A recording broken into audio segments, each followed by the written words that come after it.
Okay, well, welcome everybody. Thank you for coming out for this panel today. My name is James Casteel. I'm from the Institute for European, Russian, Eurasian Studies at Carleton University. I'm also Program Director for Migration Diaspora Studies. So I'm very excited to be hosting this panel today. So this is the first of a three-part roundtable series. The series is entitled "The Provocation and Challenge: Populism and Neo-Fascism in Transnational Contexts." And in the series, we'll explore the transatlantic connections between Europe and Canada, both in terms of far-right ideologies and networks, but also in terms of forms of resilience and opposition in particular national contexts. And these roundtables form part of a larger research project into the challenges posed by far-right and populist groups, actors, networks, and imaginaries, and how they are shaping our world today. So today's panel is entitled Transatlantic Neo-Fascism and Populism in Historical Perspective. And this panel series is sponsored by, very generously by the Embassy of the Federal Republic of Germany in Ottawa, the Center for European Studies, Jean Monnet Center of Excellence, with support from the Erasmus Plus program of the European Union, and the Institute for European, Russian, Eurasian Studies here at Carleton, and the Canadian Heritage Digital Citizenship Initiative. And just so you know that the session today will be recorded, but the Q&A part of the panel roundtable will not. So just the presentations, but not the Q&A. And before also, I wanted to acknowledge today, so Carleton University acknowledges the location of its campus on the traditional unceded territories of the Algonquin Nation. And in doing so, Carleton acknowledges that it has a responsibility to the Algonquin people and a responsibility to adhere to Algonquin cultural protocols. And I think also given the topic of our seminar and such, I think it's very important to keep this in mind. Now, I also just briefly, I was asked by the organizer to give a statement about content because today's webinar does provide an opportunity to learn about the past, but our webinar also deals with topics that may cause trauma invoked by memories of past abuse or violence. So for students or faculty members who may need support, there are a number of resources available on campus through health and counseling services in the Technology and Training Center program, and these resources can also be reached virtually. Okay, and so before we get to the presentations of the roundtable, I wanted to introduce the Sabine Sparwasser, who's the ambassador of the Federal Republic of Germany to Canada, and she will be saying some welcome words before we begin the roundtable. So I will turn the floor over to Ambassador Sparwasser. Thank you, James, for the introduction, and thank you to all the professors from Carleton University and from Queen's University for having chosen what we think is such a pertinent topic and approaching it from both a broad historic but also geographic scope, because we do share similar challenges right now. The German Chancellor, Angela Merkel, has warned Parliament a few years ago of an increase of populism and extreme political positions. And we now have in Germany also our security forces see extreme right-wing extremism as the most serious threat. For many years, that was Islamist extremism before and left-wing extremism. Right now, right-wing extremism is seen as a big threat. I'm very happy that our embassy was able to fund this series, and we're really looking forward to participating actively. Now, you will all, no doubt, go into defining the notions of populism and neo-fascism when you launch into the series. I believe we're all using these terms quite lightly often. And I do remember personally a very interesting discussion I had with an eminent Canadian politician, I won't say his name, in which he argued that populism it's just a tool for creating majorities. It's appealing to ordinary people. It's a normal thing to do in a democratic society. It's not inherently good or bad. Well, if you come from a German experience, like I do, you see populism more negatively. You see it as a manipulative way of enhancing divisions, dividing the world into us and them, and often appealing to the worst instincts in a society. And then you come to the notion of neo-fascism, it gets even worse. It gets even more complex, multifaceted, and it's a very often ill-used term. So when a few years ago we had an animated debate about the rise of fascism in all over the world, US, Europe, Asia, I did remember a magnificent article of Umberto Eco, the Italian great writer and philosopher. And he had grown up in Mussolini's Italy. And he defined a whole series of characteristics of fascism. And if you allow me, I'll just quickly run through them because I find them so revealing and so pertinent. He says the cult of tradition is the first one you have to look at. They all have traditionalist elements, mythological elements, occult elements. Next thing is rejection of modernism. So the Enlightenment, the age of reason, is seen as the beginning of modern depravity. Then there's a cult of action for action's sake. You don't think about what you do. Thinking is a form of emasculation, merely. Disagreement, if you're a neo-fascist movement, disagreeing is treason. Absolutely not possible. There's also that fear of difference that's raised. So the first appeal of a fascist is an appeal against the intruders. This is ur-fascism, is racism by definition. There's also, and we've all seen that in our society, the appeal to social frustration. So a frustrated middle class, a class suffering from an economic crisis or a feeling of humiliation is a big target for neo-fascism. Another good one, which we've seen now also in the context of COVID, is the obsession with a plot. There is a conspiracy. The followers must feel besieged and lied to. And obviously you need an enemy. Fascism needs an enemy. By a continuous shifting of rhetorical focus, the enemies are at the same time seen as very strong and very weak. And pacifism is trading with the enemy. There's a heroic norm, the cult of heroism is part of neo-fascism. And one of the important one when you're female, also machismo and weaponry are very much part, disdain for women, intolerance and condemnation of non-standard sexual habits, from chastity to homosexuality, is very much part of the definition of neo-fascism. And last point that Umberto Eco makes, and it sounds so modern, ur-fascism speaks newspeak. All the Nazi or fascist school books made use of an impoverished vocabulary in order to limit the instruments for critical and complex reasoning. So you just have to take those elements, you think back, and then you hear make great again or take back our country, and you can suddenly fit all these points very much to our modern kind of society. And when you see a country or a particular situation, and you can start ticking off many of those boxes, you actually have to worry. And we do have to worry in many places. And we do have to worry in Europe too, and in Germany. We have in Germany now, just talking about my country, a party that's outright xenophobic, nationalistic, and our Federal Office for the Protection of this Constitution has started to look into it. The good news from this election that we just had is this particular party has lost ground. Extremes have lost ground, both on the left and on the right in Germany.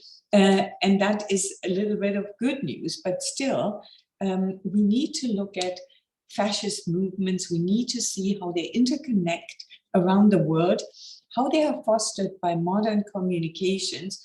We heard about Facebook a lot, and that is one of the ways of communicating. Social media have a strong influence there and make them all the more dangerous. So what they are is a provocation and a challenge to our democratic society. So this is a great subject. I wish the seminar and the series every success, and we're thrilled to be part of this. Thank you very much, Ambassador Sparwasser, for those very thoughtful words. I think to open our discussion, I think which will also give our panelists much to think about as well. I think and our audience too. So thank you again for taking the time to be with us this morning. So thank you. Okay, so yes, so in terms of our panel, so our format today, we have a roundtable format. So the format we've set up is that each speaker will make a short presentation of about 8 minutes or so, and so we'll go around, let each speaker have a short presentation, and then I'll have a series of questions that we'll pose to the whole panel as a whole to kind of make some connections across the panelists. And then after that, we'll open it up to questions from the audience, which will be done through, there's a Q&A feature on Zoom. So you basically enter your question there, and then I'll go through and kind of pose some of the questions to the speakers for you. So there's a Q&A feature, and if you click on that, you can enter your questions there at that point. And if anyone does need to enter a question in French, we do have someone who can translate that question into English for the panelists. So I think, so if it's needed, that is available as well. Okay, so, and just see this, okay, yeah, okay, so in terms of the, so the start of our panel, our first speaker, and I think I'll introduce each panelist in turn, just so we don't forget who they are by the time we get to them. So our first panelist is Professor Jennifer Evans, my colleague. She's a historian of contemporary Germany with a diverse range of interests, from transnational histories of sexuality, everyday life, visual culture, to the history of populism and authoritarianism, especially as it evolves across platforms in social media and memory. She's published articles and books on history of same-sex sexuality, and is finishing 2 monographs on social media and memory, as well as one on queer life after fascism. Alongside her academic research and writing, she also undertakes collaborative digital projects like the new fascism syllabus, which has had a lot of, I think, really fascinating posts on there and discussions, and the German Studies Collaboratory.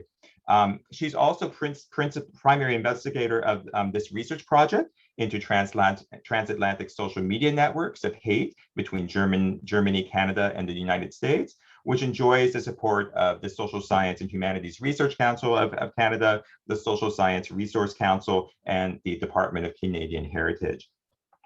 Okay, so Professor Evans.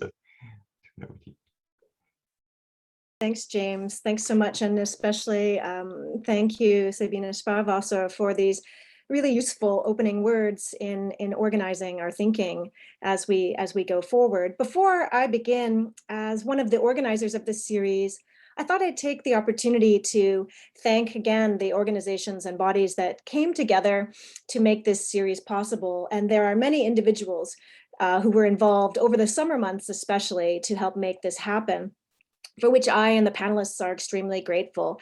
I especially want to give a shout out to Katelyn Schmidt and the RA team with EURIS and the Center for European Studies for all of their organizational support, without whom we wouldn't have this wonderful event.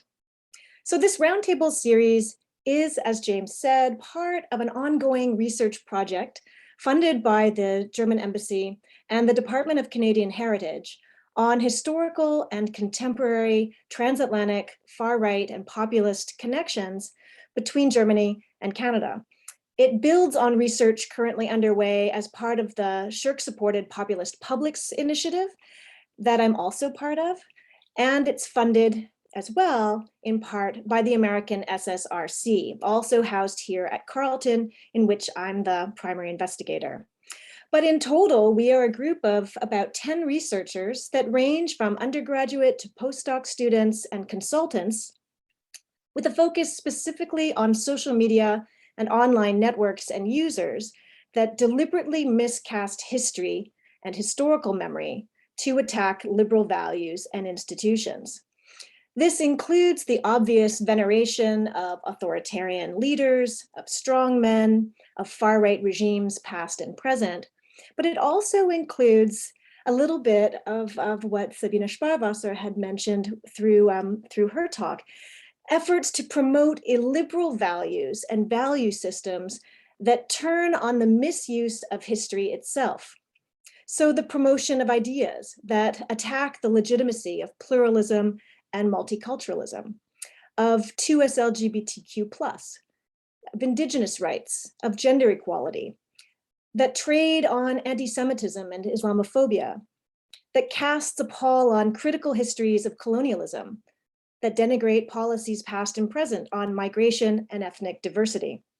In other words, we are interested in how groups and individuals actively promote alternative histories, you might say fake histories, or counterfactual histories of heritage, of civilization, national rootedness, traditional values, and national authenticity, so as to appeal to a simplified and mythic past as a base for an idealized future.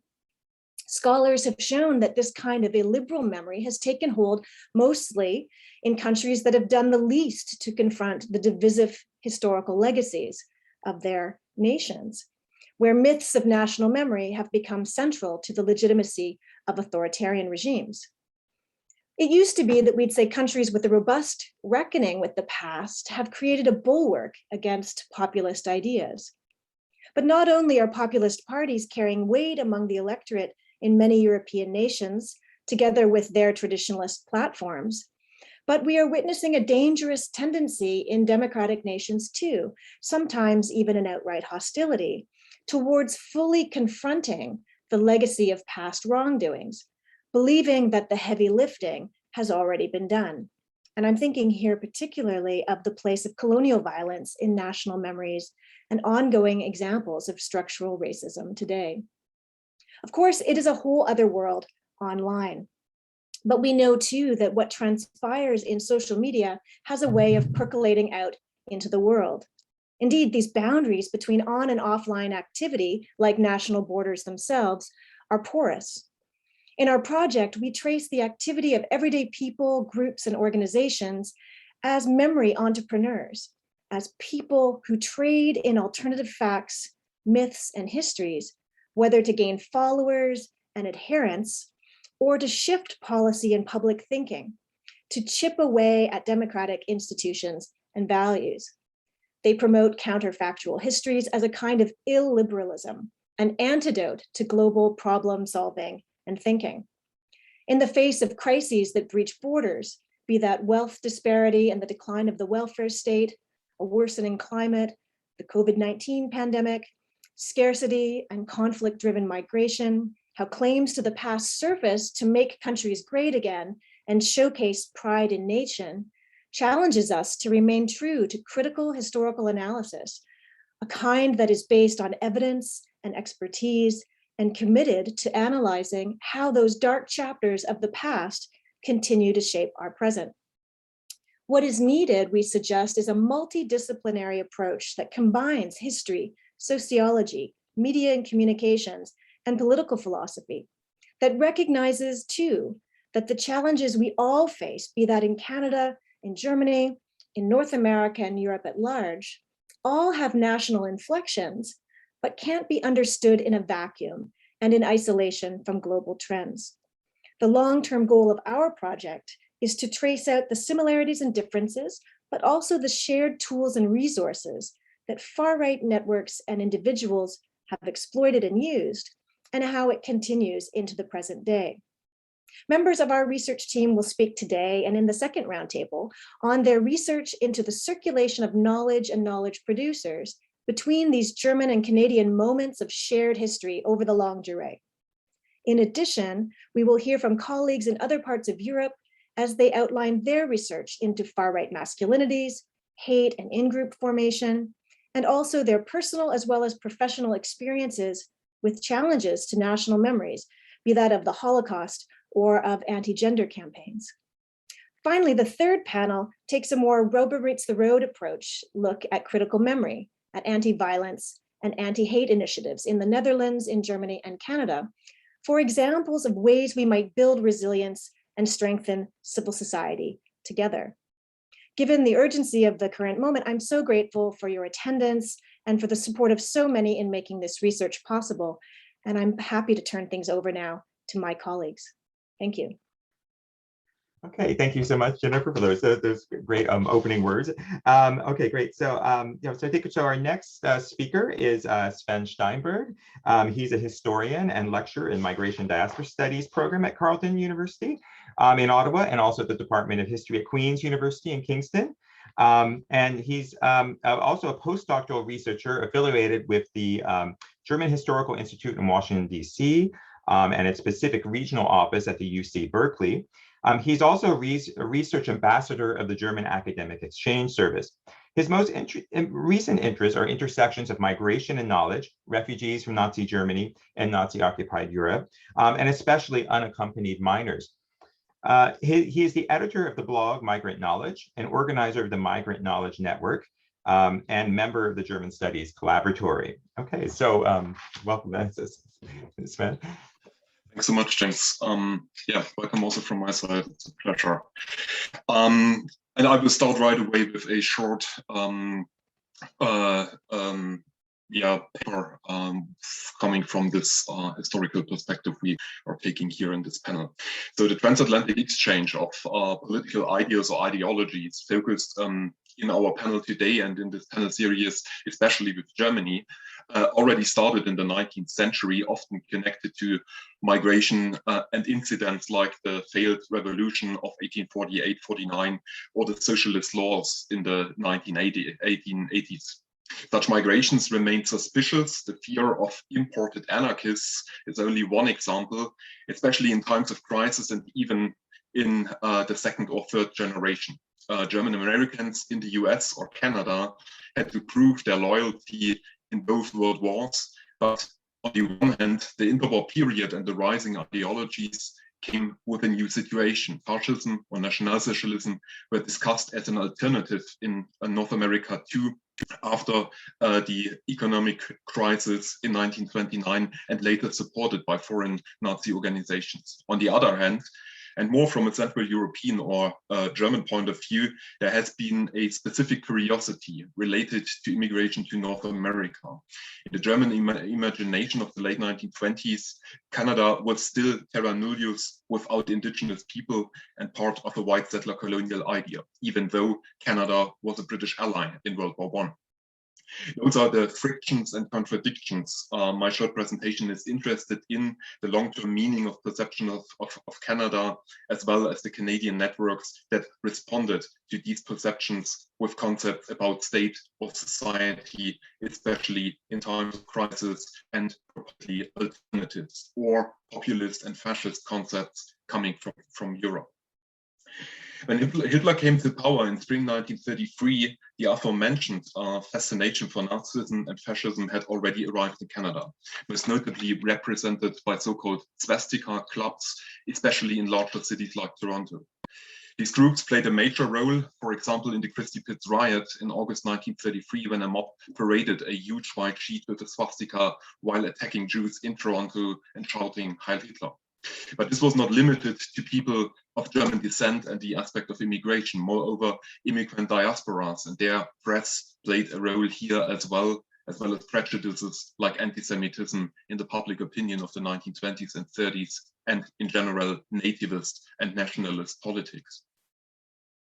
We can observe different networks and individuals that played a role in dissolving Nazi propaganda in Canada in the 1930s, starting with diplomats and other state officials. The 5 German consulates, for example, provided the movement with support in the form of funds and propaganda materials. These connections between Canada and Germany were based on the strategies of cultural diplomacy after 1918, when the German state tried to re-establish foreign exchange, for example, through students and research, but also through economic cooperation. With the rise of the Nazis in Germany in 1933, this strategy became more aggressive. The foreign organization of the German Nazi Party, the NSDAP, organized German passport holders in Canada, and in 1934, the German Bund Canada was founded in Waterloo. People of German descent started their own organization with a newspaper. It is worth mentioning that we can observe a shift in the perception of Canada from this German perspective. It changed from this more traditional romantic image of Canada as a land of milk and honey, as some writers, travel writers described it, to a folkish apologist approach that first rejected Canadian landscape, and then also the British-style liberal government and the Americanized consumer society. Even German immigration in general and in history was questioned and seen as a mistake. And the German propaganda started a campaign to bring back people of German descent from Canada to Germany, the so-called back to the or home to the Reich campaign. Here, institutions and organizations like the Alliance for Germandom Abroad, the Volksbund für das Deutschtum im Ausland, played a crucial role by sending over publications, journals, for example, to local libraries in Canada with German diasporas, spreading racist ideas and the basic ideas of the National Socialist ideology and anti-Semitism. While all this together formed diverse voices, those activities remained not unchallenged in Canada, starting with the newspaper and journals of political parties and the workers' movement in general. The latter was influenced by immigration and, for example, the already global anti-fascism of Italian immigrants. Artists like the poet and novelist A.M. Stephen responded as well. In 1934, he published his Hitlerism in Canada pamphlet that came with the founding manifesto of the Canadian League Against War. And Jewish communities and organizations advocated against anti-Semitism and for more acceptance of refugees, first from Germany and later from all over Europe. Already in 1934, Canadian Jewish organizations pushed for a boycott of German goods and responded transnationally to the Nazi boycott of Jewish businesses in Germany. The role of German officials was especially criticized during the Olympic Summer Games in 1936, when Canadian communists and other newspapers blamed the material coming from the German diplomatic missions as pure propaganda and not as neutral reporting about sports and international exchange. The public opinion changed in Canada too over the course of the 1930s, and with the reporting about incidents like Kristallnacht pogrom in November 1938 in Germany and Austria, terminating, for example, the German-Canadian student exchange until the 1950s. And with the outbreak of the Second World War, at the latest, German Nazi organizations like the German Bund Canada or parties like the Canadian Union of Fascists disappeared.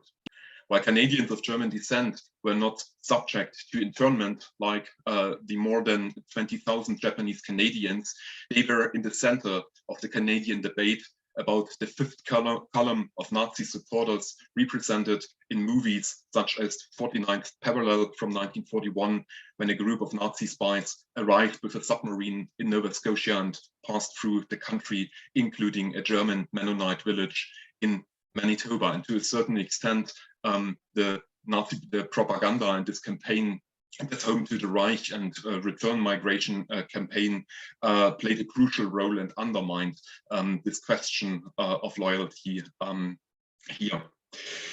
The post-war era was, on the one hand, shaped by the re-establishment of contacts between Canada and West Germany and the new labor immigration, especially from West Germany, but also displaced persons camps. On the other hand, some German-focused networks formed in the 1930s did not disappear.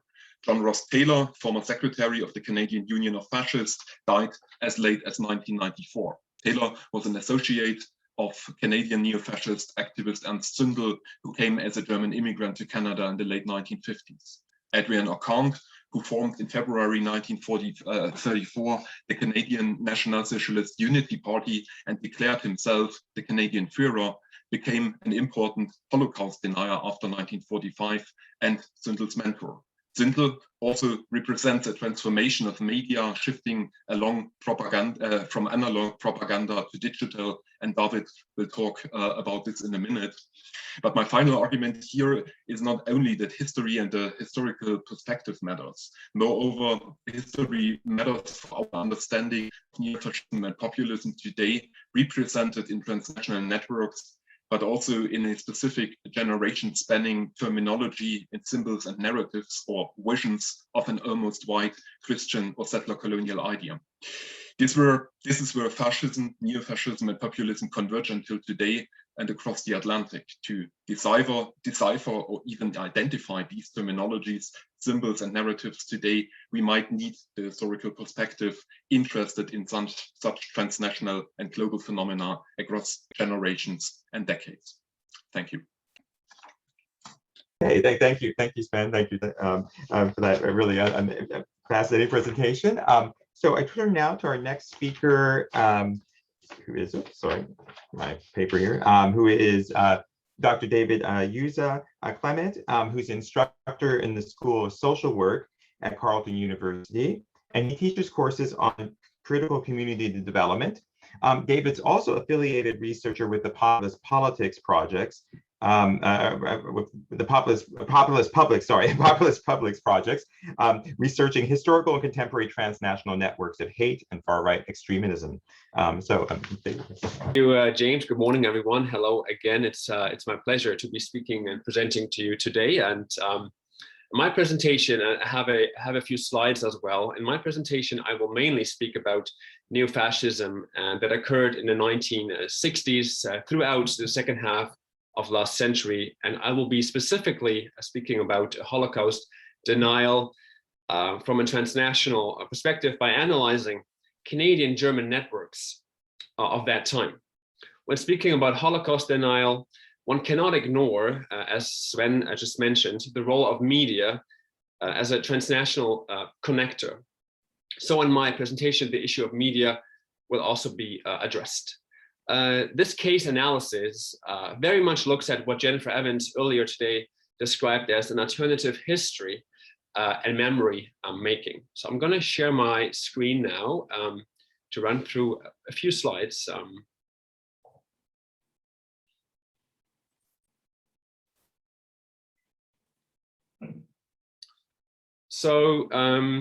First and positively, we need to acknowledge that the post-war era in Canada was marked by a rise of Holocaust consciousness in the beginning of the 1960s and 70s, and the rise of Holocaust memory in the public sphere.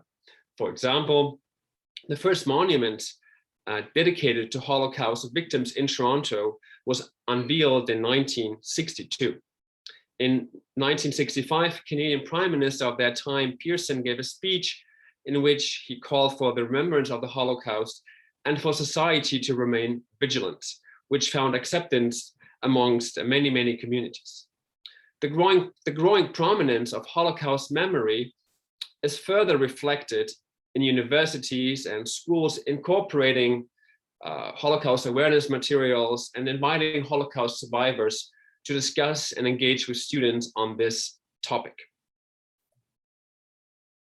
While Holocaust consciousness and memory gained traction in Canada, this movement in education was countered by Holocaust denial and distortion, which includes anti-Semitism, conspiracy theory, hatred, extremism, and counter-memory to the truth of the Holocaust.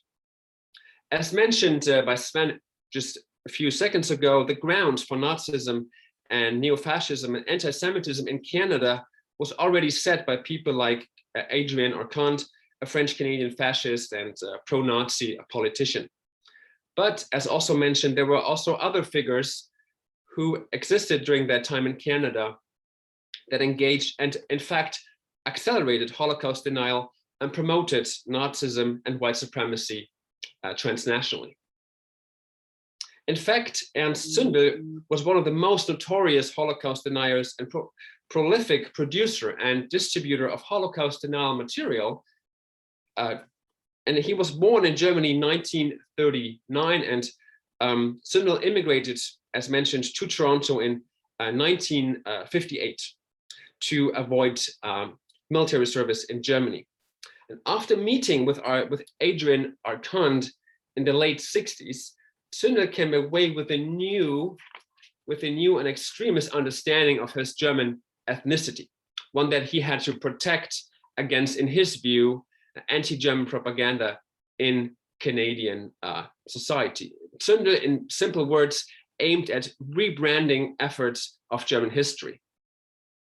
And Zündel, he specifically found the Holocaust to be the hoax of the century. In 1978, in response to a very popular American TV show called Holocaust, Zündel founded the Concerned Parents of German Descent. This assembly of Toronto-based ethnic Germans protested against this TV show at several Ontario TV stations and media stations as well, to prevent the show from airing in Canada. And by using his real name, Zündel confirmed his identification with an extremist and anti-Semitic understanding of his German ethnicity, viewing any deviation from the sanitized perception of German history as an attack. It was precisely Zündel's idea to form a community and promote hatred and Holocaust denial, both locally and internationally. While public interest in the Holocaust grew throughout the second half of last century, Zündel intensified his efforts to promote neo-Nazi material, such as this book, which was published by him, titled "Did 6 Million Really Die?" for example, and other materials, audio tapes, videotapes, books, and pamphlets as well. In order to distribute his material transnationally, Zündel also established, as I mentioned, his own publishing house, Samistat Publishers, and shipped his hateful Holocaust denial and anti-Semitic propaganda material into 45 countries, including Germany, where his media outlets and contents were picked up by German neo-Nazi groups and movements. For example, during a crackdown of neo-Nazi groups in 1981 in West Germany, the West German government seized a large amount of illegal denial literature and other materials. Zündel was one of the largest suppliers and found the added popularity over German TV a welcoming side effect. On top of producing and distributing traditional media, books, and so on, Zündel also saw a new avenue to distribute his hate propaganda with the occurrence of the internet. Zündel made no secret, in fact, in his attempt to organize a transnational community of neo-Nazis and Holocaust deniers, as stated in several of his publications and by analyzing his followers. As a consequence, Zündel created his own website, the Zündel site, which was hosted in California. His internet page was found to incite hatred and expose a minority by the Canadian Human Rights Commission in 1996 and in 2002. But the ruling to remove the internet page couldn't be enforced since the site was hosted in the United States. Zündel gained further popularity both in Canada and Germany, especially during his false news trials in an Ontario court. In 1985, Zündel was convicted of knowingly publishing false news here in Canada in connection with his neo-Nazi propaganda.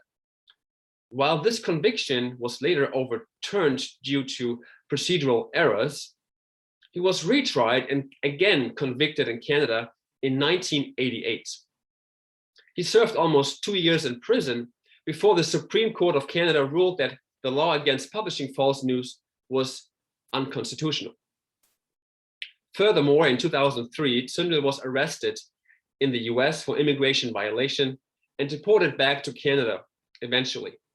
2 years later, Canada finally deported Zündel to Germany in March 2005, where he was promptly arrested at the airport in Frankfurt. In 2007, the Mannheim Regional Court in Germany sentenced him to the maximum penalty of 5 years in prison for hate crimes. According to the court's conviction, Zündel had repeatedly denied the Holocaust on the internet and in other media outlets. To sum up, Zündel's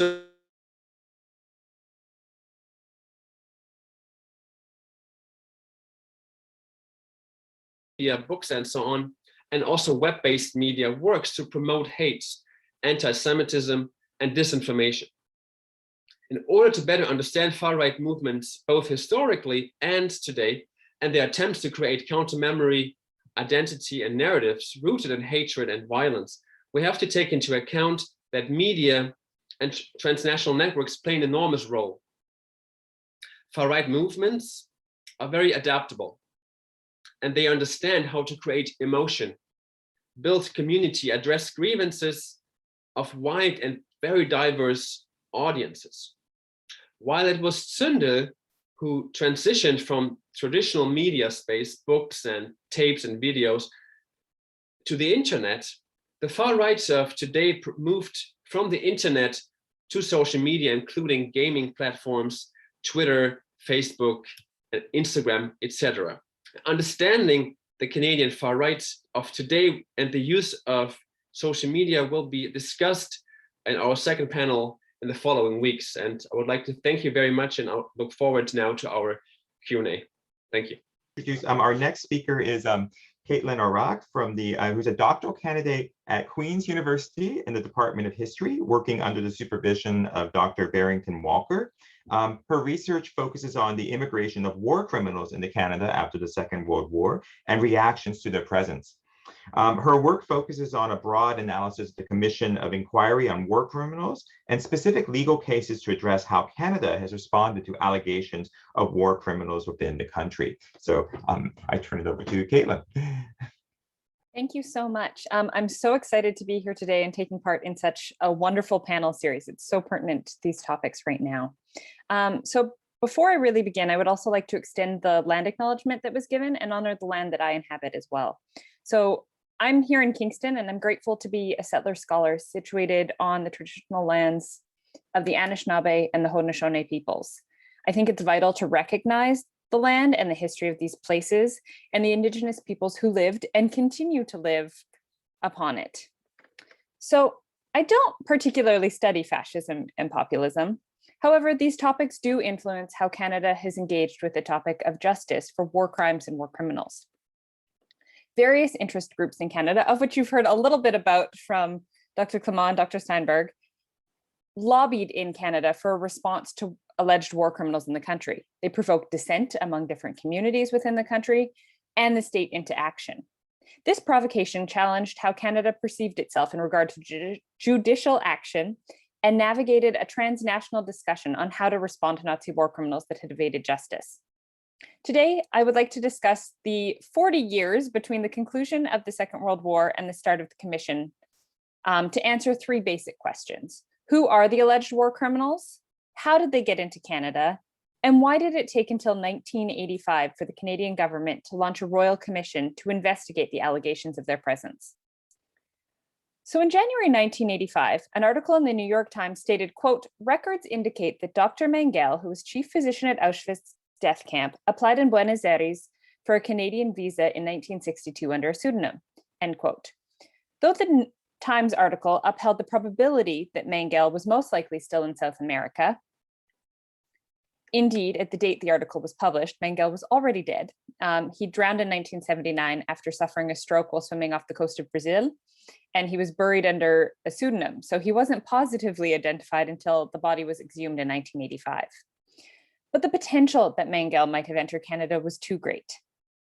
And it reinvigorated a decades-old dispute about the presence of Nazi war criminals in the country and how Canada should respond.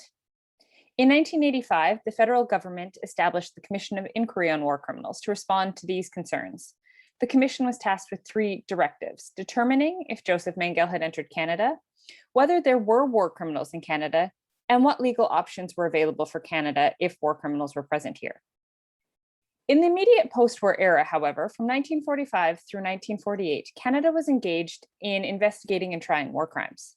Canada participated in the International Military Tribunal at Nuremberg, was a member of the United Nations War Crimes Commission, and even conducted their own trials in Arac, Germany. But when these trials were over, so was Canada's engagement with post-war justice, seemingly. Instead, federal policy in Canada shifted its focus to post-war reconstruction, part of which the efforts included reopening channels of immigration into the country, and Canada committed to accept significant numbers of the post-war displaced persons from camps throughout Europe. Between 1945 and 1951, more than 157,000 refugees from these camps made their way into Canada.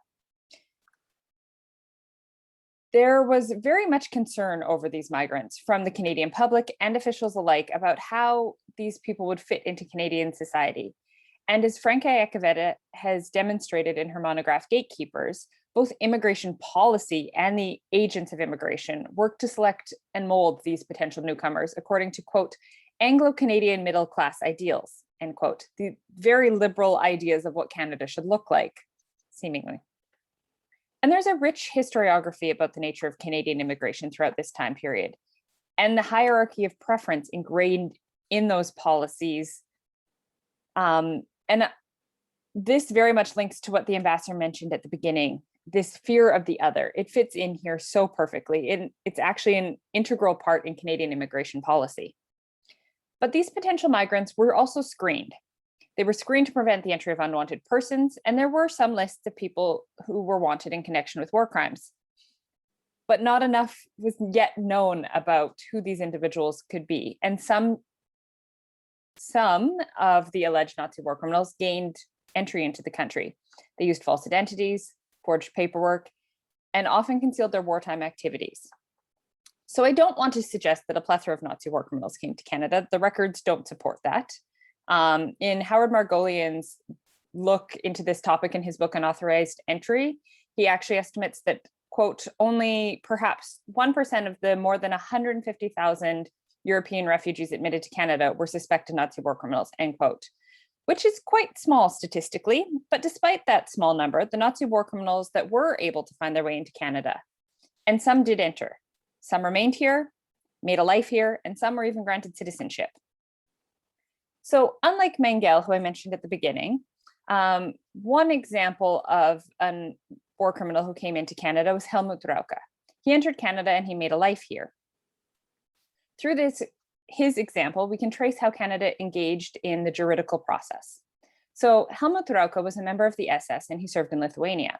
In the summer of 1941, he was sent to Kaunas, Lithuania, where according to the German charge sheet against him, he was, quote, the agent responsible for Jewish affairs and participated in the mass extermination of the Jewish population, end quote, which was some 10,000 people. In 1950, he found passage on the Beaver Brae, which was a Canadian ship that brought DP migrants into Canada. He had modified his service record and told the screening officials in Europe that he was in Kaunas months after the massacre. And by this point, Canadian immigration restrictions, barring migrants who served in the German forces during the war, had been lifted and relaxed. As an added precaution, he'd also switched around his given names. He was granted Canadian citizenship in 1956 and lived a fairly mediocre life in Canada after that. Authorities in the Federal Republic of Germany first began searching for Rauke as early as 1961, but he managed to avoid detection for over 40 years. In 1982, he was positively located in Canada and charged with committing war crimes. He eventually abandoned the appeal process and gave up his citizenship, and he was flown to Frankfurt for trial. But before the trial could begin, he died of natural causes in a prison hospital. Rauke was able to gain entry to Canada and gain citizenship by omitting details about his war record. And this example really shows how Canada's engagement with the judicial process and casts doubt on its commitment to responding to such allegations. So throughout the 1950s until the 1980s, little attention was given to allegations that war criminals might be in Canada, but there was some agitation against this inaction. Throughout this time period, private citizens voiced their concerns, and various lobby groups from around the world, including members of Canada's Jewish community, pressed for legal action against Nazi war criminals who evaded justice. What determined the charge of war crimes, however, was often played out in a court of public opinion, muddying the waters of how Canada should respond and how Canadians felt about the topic. When the Commission was established in 1985, it was, for some, validation after 40 years of inaction by various federal governments that did not want to engage with such a contentious topic. For others, the Commission had the potential to be turned into a persecution, egged on by foreign powers that wanted revenge against defectors, largely the Soviet Union, and could prove a detriment for those people and those communities. So in thinking through this dispute about justice for alleged war criminals in Canada, I would like to highlight that I often refer to Canada's response. But it is pivotal to understand the networks and connections of people who are embodied in this simple phrase. While it was the federal government who established the Commission in 1985, it was private citizens that established the connections domestically and abroad and lobbied for concrete action. And it was these same interested parties that engaged in discussions about justice, legality, and equality throughout the Commission's proceedings and beyond. There has been much dispute about how Canada should respond to the presence of Nazi war criminals in the country. And I would like to conclude by saying that justice was and is complicated. It took until 1985 for the government to make a response about alleged war criminals. And that response came about because of a serious provocation in the forms of Mengele might be in Canada. But this isn't the entire story. Throughout the 40 years of seeming inaction, there were a variety of challenges towards how the country should respond. And these challenges revealed dissent between the communities and exposed the fragility of Canadian identity, especially with regards to judicial action. Thank you so much. I look so forward to the Q&A. Okay, thank you so much, Katelyn, for that fascinating presentation. Okay, great. So I think now I'll start just with a few questions just for the roundtable as a whole, and then we can let our presenters chime in, and then I'll open it up to the floor for questions with the Q&A in a few minutes. So one similarity in all of these presentations is, I think there are a connection between all these presentations is the role of the media, right? I think the media is very important in kind of facilitating these networks. So could you perhaps say a few words about this specific role in relation to public opinion, and also how changes in the media from print to digital or from have changed the strategies and perceptions of these networks? And I guess I'm not sure if anyone wants to start first, or we can go in the order of presenting it. It's up to you, or if some, yeah.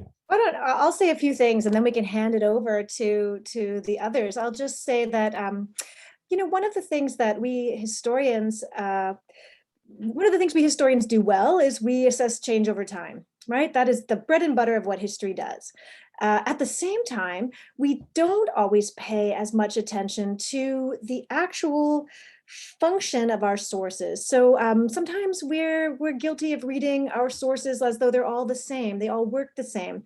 Photographs, posters, government documents. And when we think of the media, whether it's analog or digital, we really need to spend a lot of time, historians and other scholars, in thinking about what those particular media formations do and what they do differently, but also what they inherit from earlier media traditions. And so one of the things that our group is really interested in is mapping out those similarities and differences and changes over time, not just in terms of words and symbols, but also what different media formats enabled in terms of audience, reach, amplification, really to disabuse us, I think, of our sometimes facile understanding that social media is somehow the reason why we are seeing these things as we are, because that disavows the fact that there were really problematic earlier formations where these ideas gelled and where they were transmitted. And so a bit of an appeal for specificity in terms of how media and maybe even media law and governance, and that's a whole other thing, but also with a sense of what is inherited from earlier traditions into where we find ourselves today. Okay. Yeah, Sven? Yeah, maybe Oh, sorry. I didn't. No, I just follow up more from this historical perspective I'm coming from. From what I can see in the late 1920s and 1930s, I mean, one crucial point in this media relations is of course language and translation, this is something we also have to think about who is the audience and who can at least also respond to the content that is transported by specific media.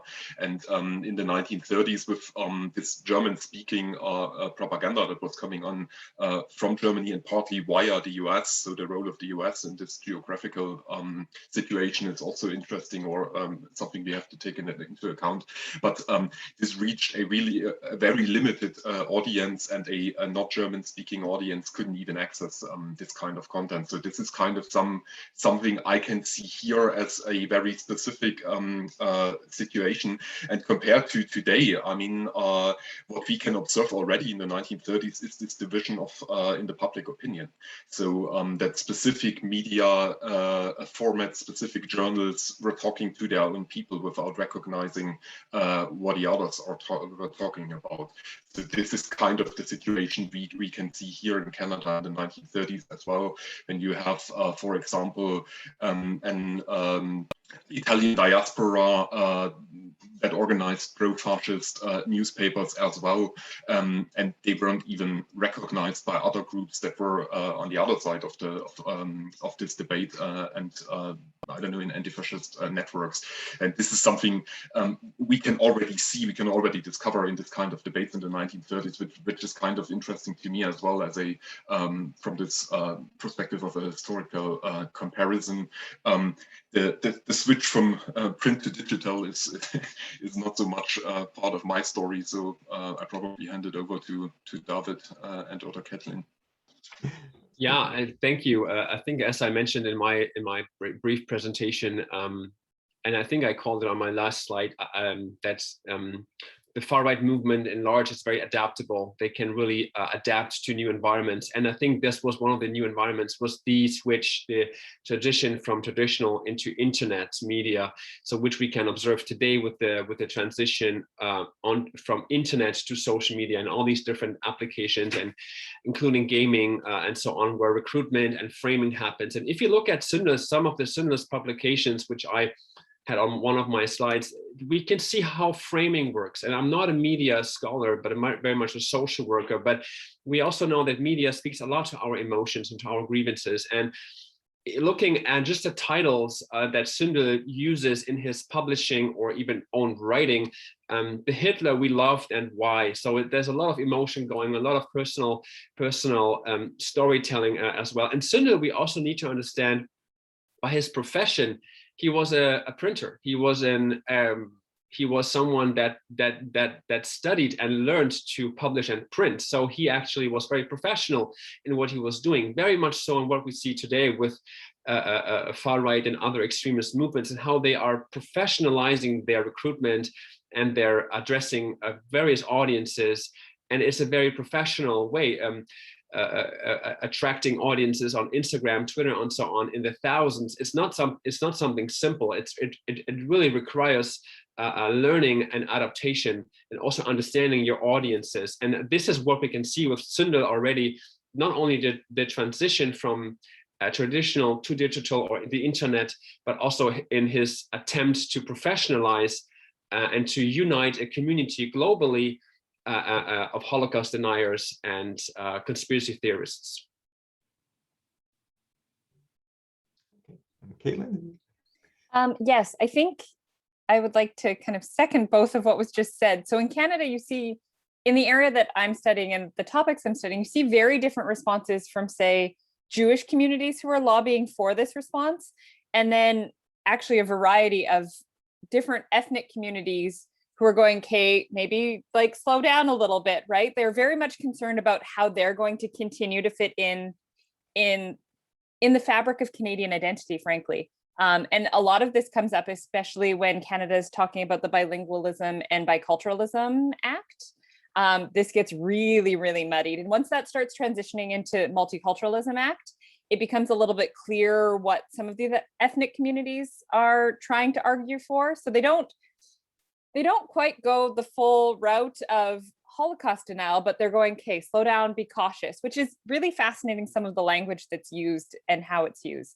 But the other thing that I did want to comment on is how often the response is made to the alleged war criminals in Canada, and I use alleged purely as a legal classification. I'm a legal scholar, so that's where I come from, so I use that term. But so much of these responses are made in transnational media publishing, right? So look at Mangel, case in point, right? The Canadian government doesn't respond until this article is published in the New York Times, right? Those allegations were made in Canada for a few years prior to that publication, but no one was really listening. And then it ends up in the New York Times, and within a few months, Canada's got a response. They've started that Royal Commission. So it's really fascinating to see these lobby groups going, okay, if they're not going to respond to these kind of smaller examples, perhaps in Canada, they make use of those more transnational connections. And I think that's really, really fascinating. Okay, thank you, Katelyn. Yeah, no, I think it's very interesting. This both, because there seems to be both this kind of transnational diffusion of these ideologies and also these transnational, movements to resist it too and to challenge them. So I think I think it's interesting, these pairings. So the next question is just the anti-Semitic community of Holocaust deniers and their far right propaganda was connected transnationally. So what role did Sundal and others play, and how does Holocaust denial look today? Yeah, maybe that's a question directed at me. I think when you want to, I think, study and examine Holocaust denial today, it's not that simple that you go on Facebook or Instagram and you just type in Holocaust denial. It happens much more indirect and much more much more almost hiding what you actually want to say. So giving you a good example, a more recent example by what also our ambassador has mentioned earlier, the rise of political far-right extremism in Germany, and the party we all know here is the AfD, Alternative for Germany party.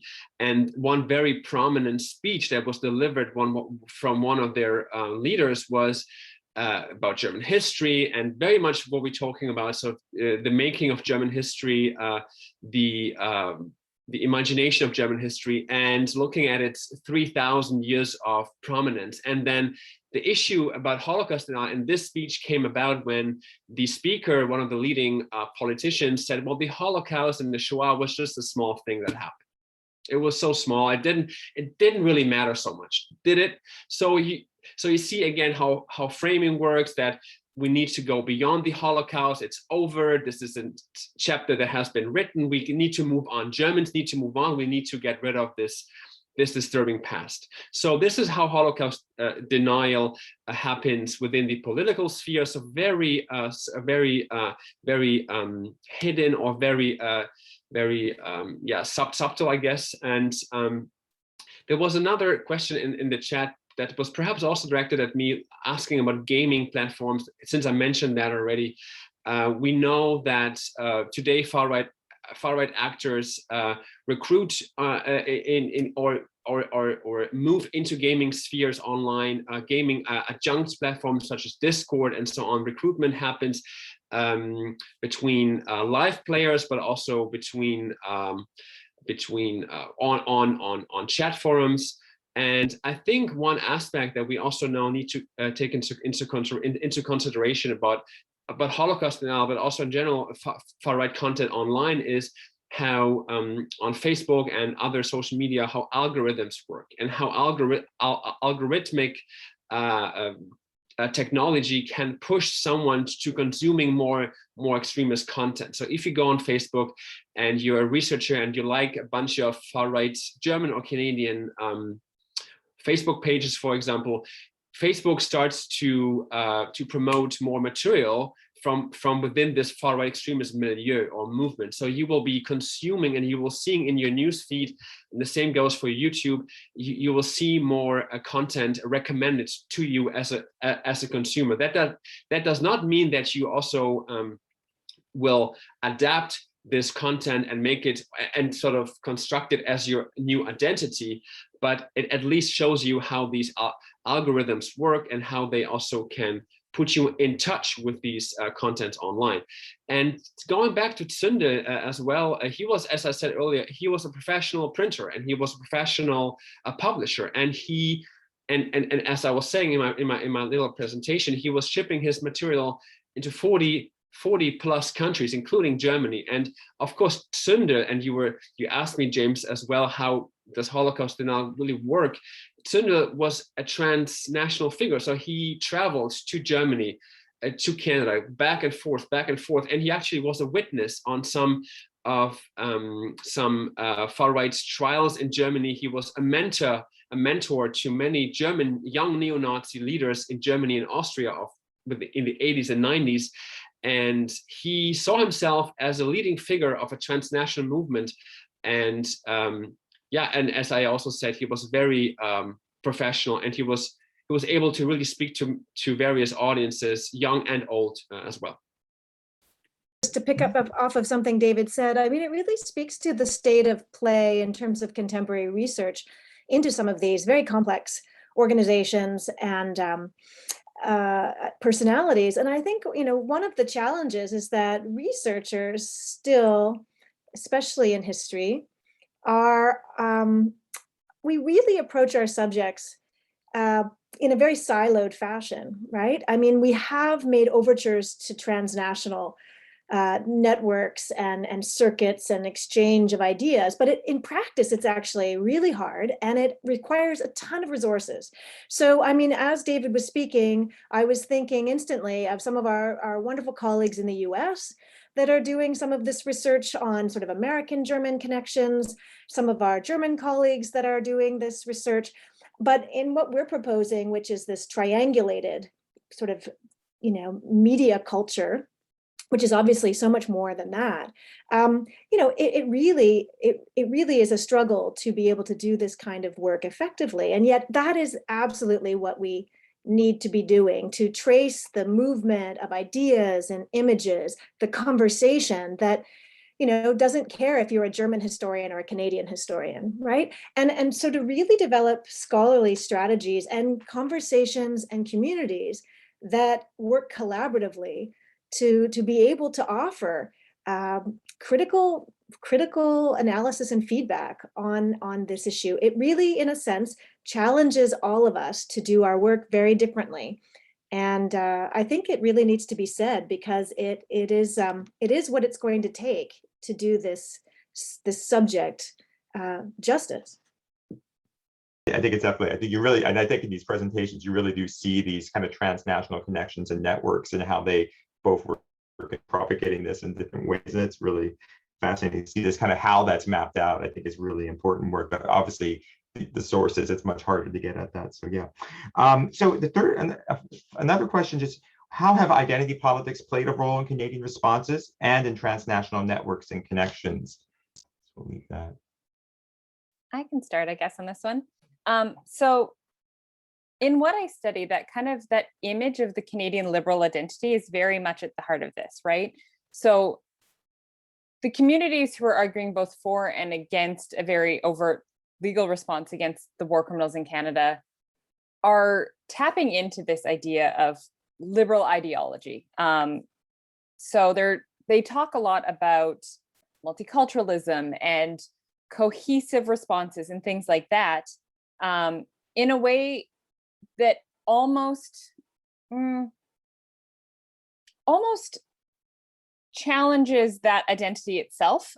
So in the sense that, yes, they're using this terminology, but they're also critiquing Canadian identity as they do it, right? So some of the Jewish lobby groups, for example, and lobbyists in particular, they argue that Canada, by not responding, isn't actually engaging in those policies that they espouse to believe in, right? Judicial policy. I call this in one of my chapters the optics of justice, where Canada very much, they kind of do these surface level responses, but they don't really dig into the issue of Nazis in Canada, like I said, until 1985. That's 40 years of very limited action where there's one or two little instances. Generally, forced onto them by extradition orders from other countries, right? Like that's how Rauka got a response, is the FRG sent an extradition request. And they're like, hey, give him, we would like to bring this man to trial. And that's what happens in this period versus, yeah. And it really, really challenges how Canada can position itself, but also how these communities engage with what that looks like. Maybe just from my part of the presentation and looking into the 1920s. So I've talked about this shift in the perception of Canada from a German perspective, and this shift is already rooted in developments in the 1920s, and of course connected to immigration laws and migration in general. So for a long time, Canada, you know, this notion after the First World War, when Germany lost the colonies, and then this idea of the people without space and Lebensraum theory became much more popular in this right-wing and populist and fascist movements. Canada was at the same time seen as the land without people. So this is kind of the picture that speaks to each other in this way. But you also find in the 1920s, for example, in the German parliament, debates about Canada and the forced denationalization of the German minority at that time. So German politicians responded kind of to assimilation concepts here in Canada, while Canada was seen for a long time as a country of huge cultural autonomy, independence for immigrants. They could practice their religion, their language, and all those kind of things. And this kind of came here, at least in the impression of some German propagandists under pressure. And this was immediately followed by this home to the right idea, which was even more an aggressive identity politics for this specific minority, and segregated them even more from the rest of the Canadian society through this racialized approach, the Aryan race, and so on. One last aspect that is worth mentioning here: this was a strategy to homogenization.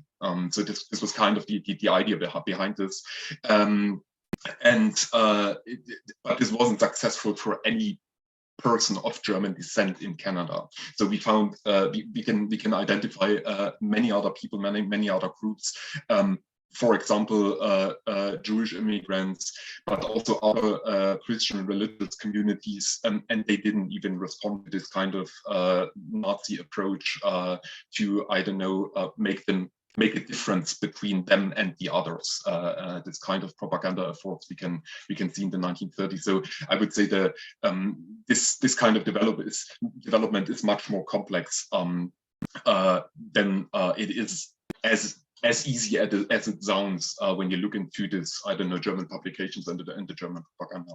Yeah, and I think it's really important too, not to take some of the actors' own statements of what they think they're accomplishing as at face value. That one really has to, think about the reception in the audience in that way, and how people are responding to some very different ways or rejecting it outright. So it's a much more complex picture. Yeah, maybe I just can address one of the comments in the Q&A from our colleague Dagmar Ella-Brock. She says that neo-Nazi or far-right movements are not only adaptable, but also very strategic in the use of modern or new media. And I fully agree, and the AFD is a very good example on how strategically media is used. And even going back to Zünder, and you're right, Dagmar, it's very strategic in the way he uses his media and his messaging. He actually wrote in, I think 1980s, 81, I would say, I have to double check that. He wrote an essay to address the Islamic world, Muslim leaders of today, of that time, to join forces strategically against Western governments, against the German government, their propaganda, their hatred against Germans, but the true Germans, obviously, against Muslims, to join forces, and of course against the hoax of the century, which is one quote from this essay. which is in his view, of course, as I explained earlier, the Holocaust and the Shoah. So, and he strategically thought to find leadership in the Muslim world that will join and follow his leadership in transnational Holocaust denial. So very strategic, and I fully agree with you, Dagmar. This is a very good point. The other point in the Q&A from our colleague Anthony, I think he asks us to how can we prevent, or how can we counter far-right extremists or far-right radical messaging online, on social media, perhaps. This is definitely, and this is kind of what Jennifer was saying, Jennifer Evans earlier, this is definitely not only a task for one discipline. It's very interdisciplinary, very multidisciplinary. So we need history, we need social work, we need computer and media studies, specifically when we try to analyze how recruitment and propaganda works on social media today. I'm a trained social worker myself. I need to learn from computer science, from media pedagogy, media science, how messaging works, algorithm, hashtags, hashes, and so on, and how filter bubbles work on the internet and on social media, to better understand how to approach people, to identify when people are in an earlier stage of receiving ideas, of maybe trying to engage with ideas and counter memory, for example, and distinguish this group from people that are really radicalized to extremism, to political extremism, and how I, as a social worker, or my messaging campaign online, can really address these different groups of persons radicalizing to violent extremism. This is, I think, a very much an interdisciplinary and also very much a whole of society issue, right? Because, I mean, Sundel, he was really countered, and this is also what Katelyn spoke to. Sundel's attempts in Holocaust denial was countered by Jewish organizations here in Canada. But we need to step up. We need to empower society to understand that this is not only a topic or concern that concerns certain segments of our society, but really a whole of society issue that we need to address together.